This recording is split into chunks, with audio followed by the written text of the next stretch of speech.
The Fire and the Flood is the first book I've ever written, and I started it in 2011, wrote here and there, not too much, and then in 2016 I really started to write a lot. I had just lost my grandmother Kimiko, and writing became a very helpful distraction for me. So at that point, the book took a whole nother direction, and I wanted her story to be a part of this book. My grandmother was born in 1930. She was Okinawan and grew up there on the island. Now, before Japan annexed the island, Okinawa was called Ryukyu, and Ryukyu was more or less independent.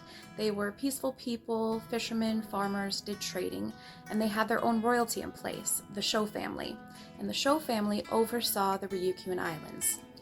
When Japan took over, they forced the Sho family to give up their royal titles, and they forced the people there to give up their language, give up their religion. They forced them to fight in their war. They were suppressing the Ryukyuan culture and wanted them to speak Japanese, wanted them to practice a different religion, but they were still discriminated against heavily during that time. And then during World War II, the Sho King's crown was actually stolen and never recovered. It's still listed as a national missing treasure on the FBI's website today.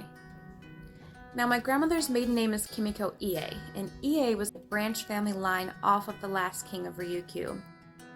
So my grandmother would sit me down and we'd have tea, and she'd tell me these stories about her life and her family and the things that she went through, the things that she saw.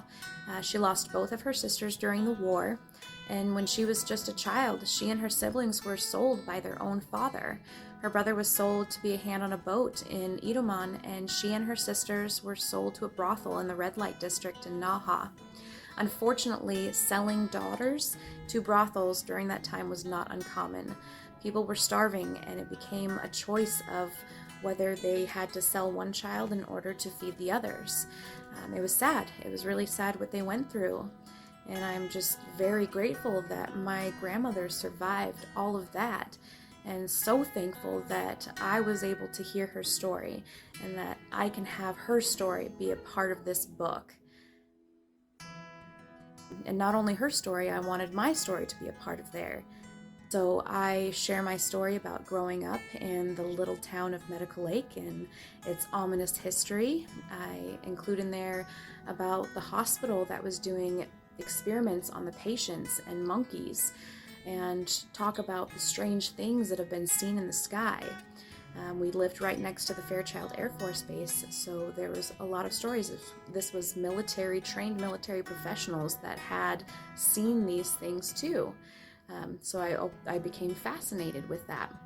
So it's got this interesting dynamic between, having this truth and this history all mixed in together with this sci-fi, extraterrestrial, apocalyptic fantasy story where Shelby, me, the character, meets this being from another planet, and it just so happens that the fate of the human species is reliant on finding this Ryukyuan crown.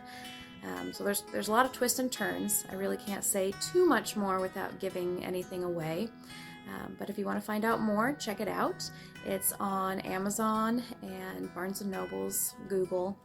And then let me know what you think. I always love to hear what you guys think. I'm super excited to watch this series unfold with you.